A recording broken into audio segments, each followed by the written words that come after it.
Dahulu kala di sebuah desa di Mumbai, India, dikuasai oleh dua kelompok gangster yang paling ditakuti dan juga disegani, yang mana kedua kelompok gangster tersebut telah berseteru selama 30 tahun lamanya. Kedua kelompok gangster tersebut dipimpin oleh seorang yang paling ditakuti di daerah masing-masing. Kelompok gangster Komadi dipimpin oleh seorang pria yang bernama Naraperadi. Sedangkan kelompok gangster Naragudi dipimpin oleh seorang pria bernama Basiredi. Perseteruan itu terjadi karena hal yang sangat sepele, yang mana saat itu Basiredi sedang bertaruh judi dengan salah satu orang dari kelompok Naraparedi. Namun sialnya justru Basiredi ini harus kalah dalam permainan judi tersebut. Kekalahan Basiredi ini jadi bahan olok-olokan dari kelompok Naraparedi. Basiredi yang tak terima karena dihina oleh kelompok Naraparedi, ia pun langsung membunuh orang tersebut. Dan kabar pembunuhan itu kemudian sampai ke telinga Naraparedi. Dan karena hal itu juga terjadilah sebuah tawuran antara kelompok gangster Komadi dan Naragudi, hingga menewaskan ayah mereka masing-masing. Dan itulah kemudian penyebab perseteruan itu terjadi. Dan setelah beberapa tahun berlalu, kini Basiredi telah menjadi seorang penguasa di daerahnya. Dengan kekejamannya, ia mampu membuat semua orang tunduk pada dirinya. Saat itu akan diadakan pemilihan kepala daerah tersebut, sehingga pihak partai oposisi sangat berharap pada Naraperedi untuk bisa mengalahkan Basiredi dalam pemilihan yang selanjutnya.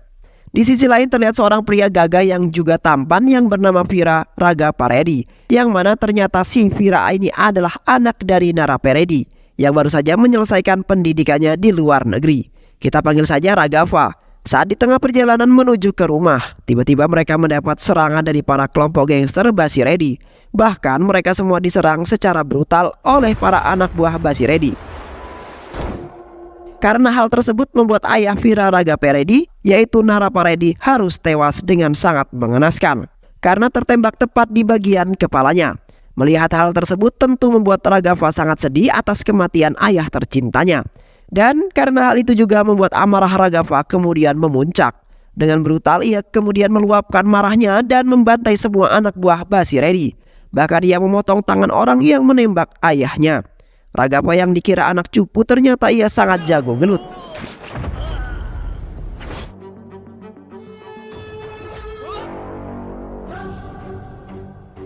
Ia menghajar semua anak buah Basiredi tanpa ampun. Hingga akhirnya Ragava pun berhasil menusuk tenggorokan Basiredi, yang membuat Basiredi sekarat pada saat itu. Hal tersebut disaksikan oleh anaknya Basiredi yang bernama Balaredi. Balaredi yang tak terima ayahnya dibunuh secara brutal oleh Ragava. Ia pun kemudian berusaha untuk menyerang Ragava dan berusaha membunuhnya. Akan tetapi di saat yang bersamaan, para rombongan polisi tiba-tiba datang dan berusaha untuk menghentikan tawuran tersebut. Karena hal itu juga akhirnya mereka pun harus kembali ke tempatnya masing-masing. Ragava pun kemudian memutuskan untuk pulang membawa jasad ayahnya dan para pengikutnya yang tewas. Begitu juga dengan Balaredi. Sesampainya di rumah, ibu, nenek beserta keluarganya sangat terkejut melihat Naraparedi yang sudah tak bernyawa. Dan atas kejadian itu juga membuat keluarga Ragava sangat terpukul atas kematian Naraparedi. Mereka sangat merasa kehilangan. Setelah itu, keluarga besar pun melakukan upacara kematian dan mengkremasi jasad Naraparedi. Tak berselang lama, hari itu Ragava mendapatkan telepon dari seorang pria yang bernama Sudarsan. Diketahui si Sudarsan ini ternyata adalah rekan politik ayahnya. Sudarsan sengaja menghubungi Ragava dan mengajak Ragava untuk bisa menggantikan posisi ayah tercintanya. Sementara itu di rumah Ragava mendapatkan ceramah dari neneknya. Saat itu nenek berkata bahwa supaya Ragava jangan pernah mengikuti jejak ayahnya. Dan ia juga meminta supaya Ragava jangan seperti ayahnya. Karena nenek tak mau jika nanti generasi selanjutnya harus mewarisi kebencian pendahulunya dan akan memakan banyak korban jiwa tentunya. Bahkan jika itu terjadi maka Ragava dan keturunannya akan mati sia-sia.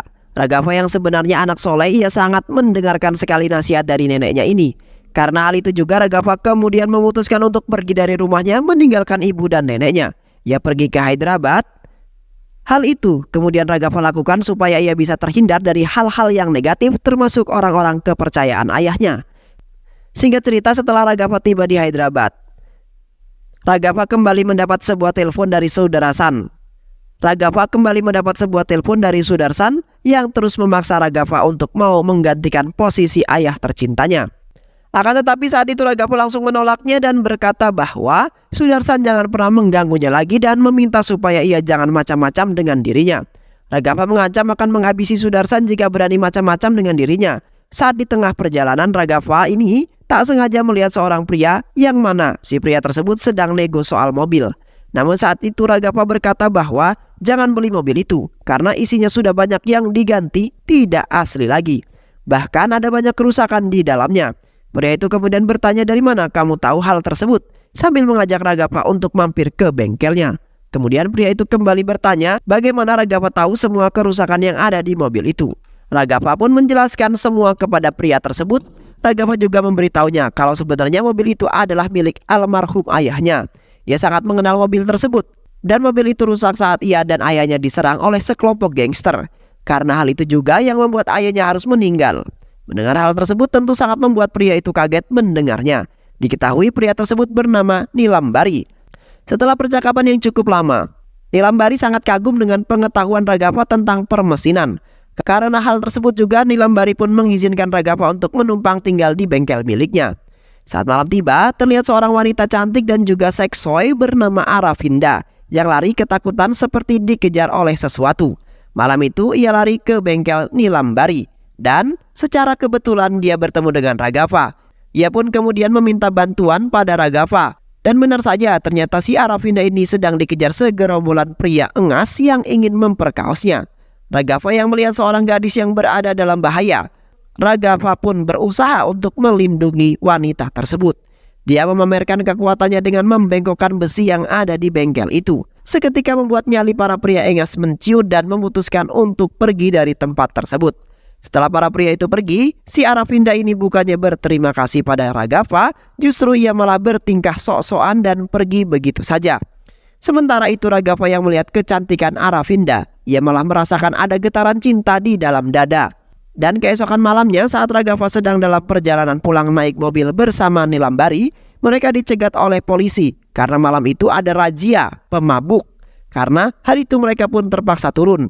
Kemudian mereka disuruh memasukkan alat pendeteksi alkohol ke mulut mereka.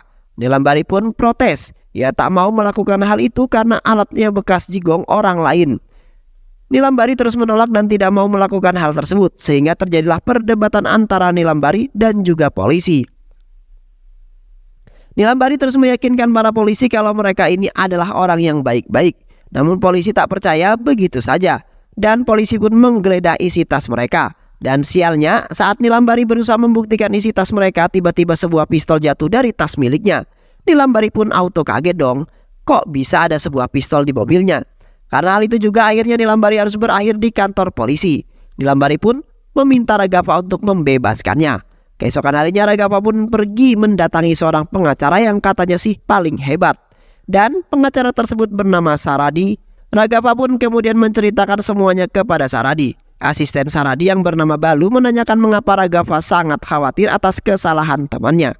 Raghafa berkata bahwa sebenarnya itu tas miliknya. Jadi dia juga merasa bertanggung jawab atas pembebasan Nilambari. Awalnya Saradi sempat menolaknya, namun tak berselang lama tiba-tiba muncullah si Aravinda. Dan ternyata pengacara Saradi ini adalah bapaknya si Aravinda. Aravinda pun menceritakan semuanya kepada ayahnya dan ia juga memberitahu bahwa Raghafa adalah orang yang telah menolongnya kemarin. Karena hal itu ayahnya pun sangat berterima kasih kepada Raghafa. Sebagai ucapan terima kasih, Saradi ini bersedia membantu Raghafa menyelesaikan kasusnya dan membebaskan temannya. Saradi juga menambahkan bahwa ia tak akan meminta imbalan sepeser pun, asalkan Raghafa mau menjaga Aravinda. Hal tersebut tentu malah membuat Raghafa bingung. Kenapa saya harus sampai dijadikan bodyguard Aravinda, ungkap Raghafa. Balu pun menceritakan kalau saat ini Saradi suka menyuruh para kliennya melakukan sesuatu. Hal itu terjadi karena ada beberapa kasus yang justru membuat mereka malah kalah. Karena hal itu juga timbullah dendam dari klien-klien Saradi itu. Sehingga keluarganya lah yang kena imbas dari kasus tersebut. Mendengar hal tersebut, Raghafa pun langsung menyetujui dengan kesepakatan yang telah mereka buat. Dan setelah kejadian itu, Raghafa pun mulai bekerja sebagai seorang bodyguard Aravinda. Bahkan Raghafa selalu mengikuti Aravinda kapanpun dan kemanapun dia pergi.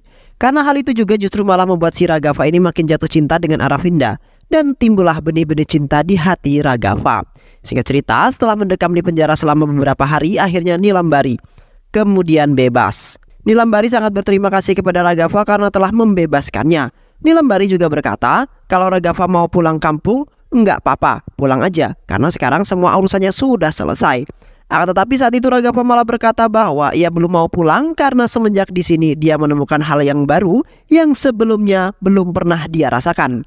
Dan karena hal tersebutlah ia kemudian membuatnya kembali bahagia untuk pertama kalinya sejak ayahnya meninggal. Dan tentu saja semua itu berkat Aravinda yang telah membuatnya kelepek-kelepek. Sehingga cerita hari itu Aravinda mendapatkan sebuah tugas dari kampus, yaitu mengerjakan tesis seputar adanya fraksi-fraksi di kalangan desa terpencil yang memicu kebencian satu sama lain. Saat itu Raghav menawarkan bantuan kepada Aravinda bahwa ia mungkin bisa membantu Aravinda untuk menyelesaikan tugas tersebut, karena Raghav sudah tahu di mana desa yang tepat untuk mereka jadikan sebuah penelitian. Dan ini juga bisa jadi kesempatan Raghav untuk menyatukan kembali dua kelompok yang telah lama bermusuhan di daerahnya. Mungkin saja Aravinda juga bisa memberikan solusi atas permusuhan yang telah lama terjadi di desanya tersebut. Besoknya saat Raghav sedang mengantar Aravinda pulang, Raghav itu kemudian dibuat kaget karena ia melihat para pengikut ayahnya yang ada di kota tersebut. Karena hal itu Raghav pun menyuruh Aravinda untuk menyetir sendiri, sementara Aravinda akan menemui para pengikut ayahnya. Mereka pun pergi ke sebuah gedung. Saat itu para pengikut ayahnya berkata bahwa mereka semua sengaja menemui Raghav di kota ini karena ingin mengajak Raghav untuk membalaskan dendam atas kematian ayahnya. Dengan tegas Raghav pun langsung menolak tawaran tersebut. Raghav juga memberitahu alasan yang sebenarnya kenapa ia memilih untuk merantau ke kota, karena dirinya sengaja pergi ke kota untuk menghindari hal-hal tersebut. Karena jika tidak ada yang menyerang, maka tawuran antar geng pun tak akan pernah terjadi. Raghav juga berkata bahwa dirinya tidak ingin ada peperangan lagi. Dia sengaja pergi agar para pengikut ayahnya bisa sadar dan belajar dari keluarganya. Karena jika perang itu masih terjadi, maka mereka akan kehilangan orang yang paling mereka cintai. Seperti keluarga Raghav yang harus kehilangan ayahnya karena dendam masa lalunya, yang kini menyisakan dirinya bersama seorang nenek dan juga janda.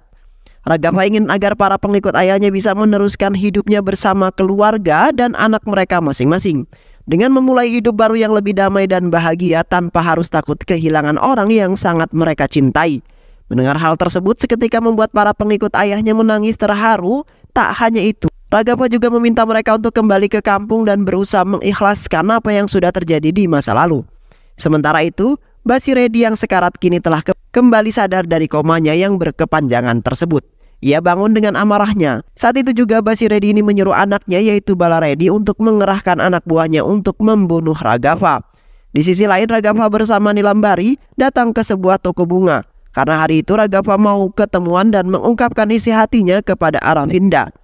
Namun saat sedang memilih-milih bunga, Raghav ini melihat sebuah rombongan mobil yang mana ternyata mobil tersebut merupakan anak buah Basiredi. Dan rombongan mobil itu pergi menuju sebuah sekolah. Ternyata sekolah itu adalah sekolah dari adiknya Aravinda. Saat itu Raghav yang merasakan ada hal yang tak beres, kemudian ia pun pergi mengikuti mobil tersebut. Dan benar saja ternyata anak buah dari Basiredi ingin menculik adik Aravinda, karena mereka tahu jika Aravinda sedang dekat dengan Raghav. Namun Raghav datang di waktu yang sangat tepat. Dengan cepat Raghav mencegah para anak buah Basiredi dan menghajar semua anak buah Basiredi, hingga mereka semua keos.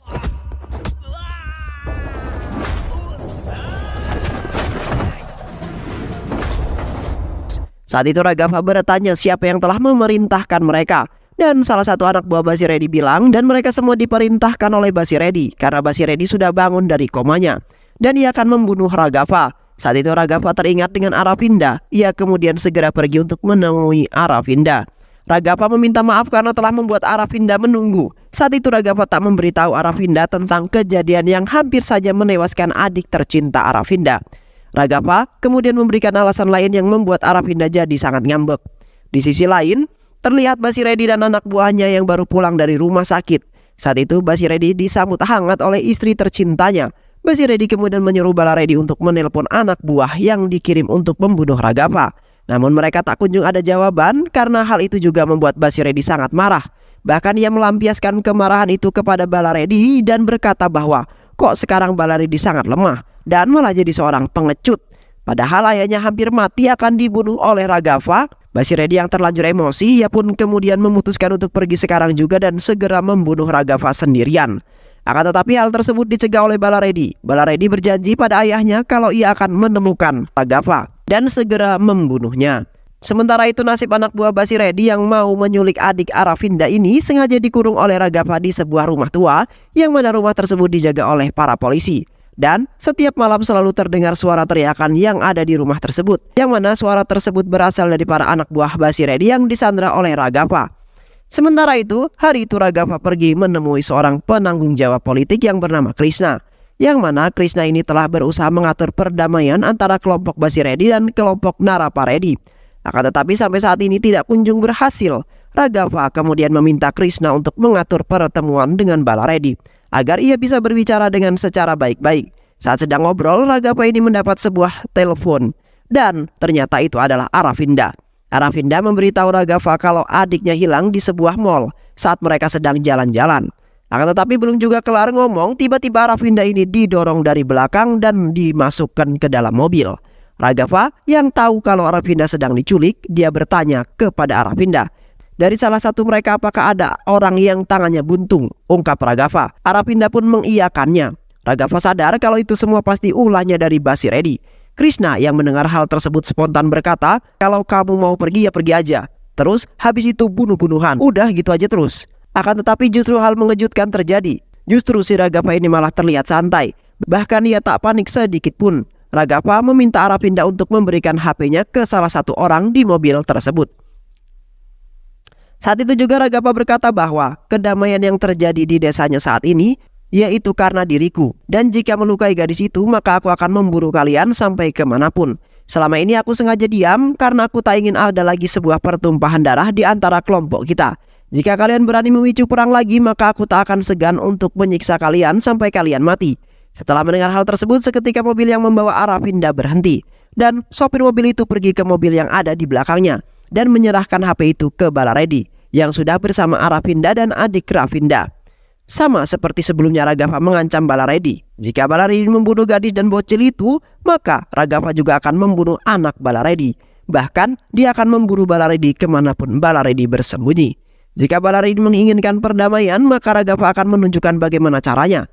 Mendengar hal itu, kemudian Bala Reddy pun seketika berhenti dan menurunkan Ravinda dan adiknya. Tak lama Raghav datang menjemput dan mereka pun akhirnya selamat dan diantar sampai ke rumah oleh Raghav. Aravinda yang masih syok, ia masuk ke kamarnya. Raghav pun mengikutinya. Saat itu Raghav meminta maaf atas apa yang telah terjadi. Saat itu Aravinda berkata bahwa kalau Raghav harus bisa menyelesaikan masalahnya sendiri, baru dia bisa menjadi seorang pria yang Aravinda inginkan. Keesokan harinya, Aravinda pun pergi untuk menemui Nilambari. Dia meminta Nilambari menceritakan semua tentang Raghav.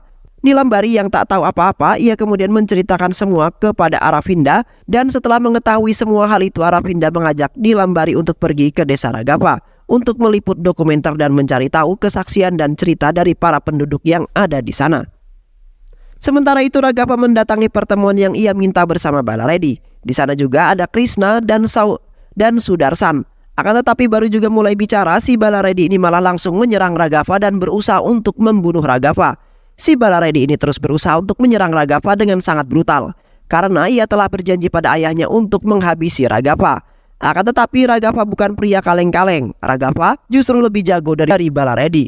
Ia pun langsung menghajar Bala Reddy dan semua anak buahnya, sampai mereka semua keok.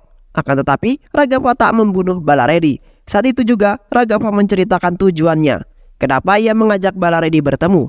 Karena Raghav ingin mengakhiri semua pertikaian yang tak kunjung kelar-kelar ini. Raghav juga ingin menciptakan sebuah perdamaian bagi desa mereka berdua. Raghav tidak ingin jika anak-anak mereka nanti mewarisi dendam yang hanya menciptakan kesengsaraan. Bahkan dengan kerendahan hati Raghav ini meminta supaya Bala Reddy menjadi pemimpin daerah selanjutnya. Asalkan Bala Reddy mau mewujudkan sebuah perdamaian. Dan jika Bala Reddy mengkhianati janjinya, maka Raghav tidak akan membiarkan Bala Reddy hidup.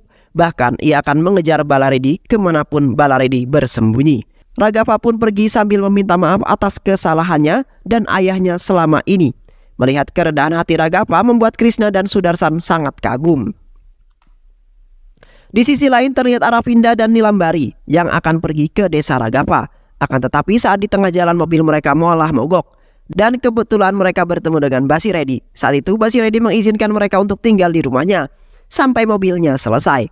Karena hal itu mereka pun terpaksa tinggal di rumah Basiredi. Mereka yang nggak tahu siapa itu Basiredi bersikap biasa-biasa saja. Sementara itu, saudara Basiredi yang bernama Marapa dengan sedihnya curhat ke Basiredi. Marapa berkata bahwa semenjak ia gagal menculik Aravinda, dia selalu jadi bahan olok-olokan teman-temannya.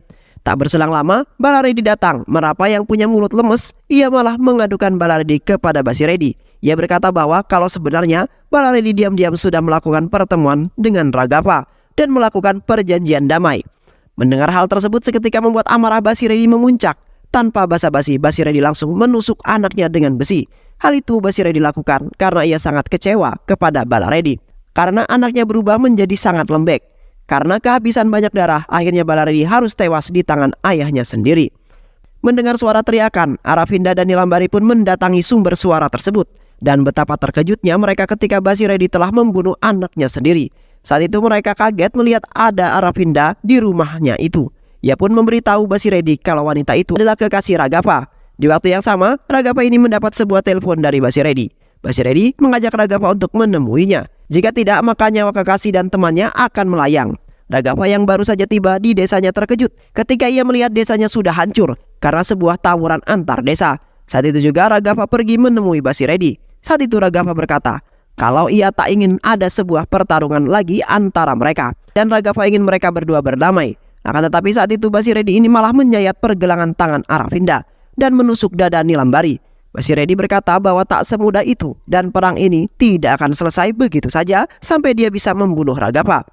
Saat itu juga Basiredi berusaha untuk menyerang Raghava dan berusaha membunuhnya. Namun saat itu Raghava tak memberikan perlawanan sama sekali. Raghava terus berusaha untuk meyakinkan kedua anak buah Basiredi yaitu Marapa dan Suba bahwa dirinya ingin mengakhiri perselisihan ini dan menciptakan kedamaian bagi generasi berikutnya. Mendengar penjelasan Raghava seketika membuat Suba dan Marapa tersadar. Saat itu juga mereka segera membawa Nilambari dan Aravinda yang hampir pingsan ke dalam mobil untuk membawa mereka ke puskesmas terdekat.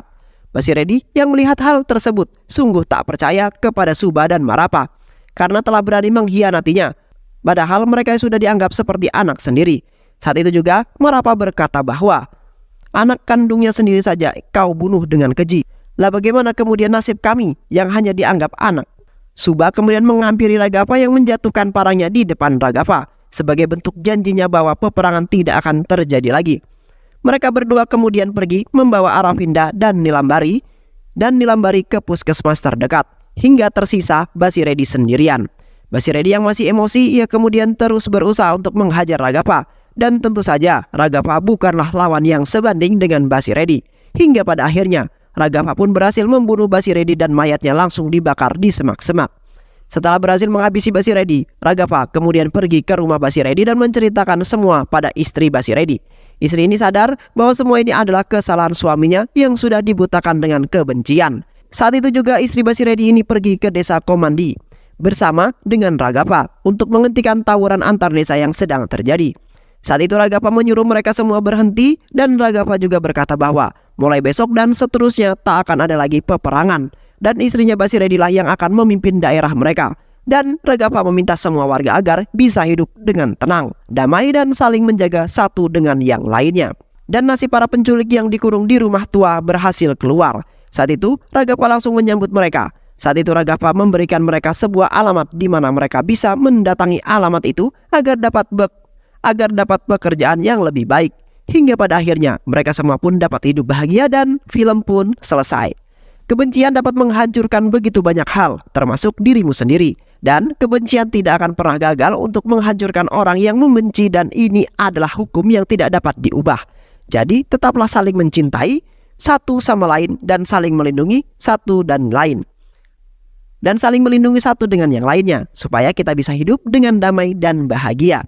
Semoga teman-teman semua terhibur setelah menyimak alur cerita film ini. Terima kasih sudah menyimak video-video Elkadosa Revive. Semoga sahabat semua terhibur dan sampai bertemu lagi di video-video berikutnya. Wassalamualaikum warahmatullahi wabarakatuh.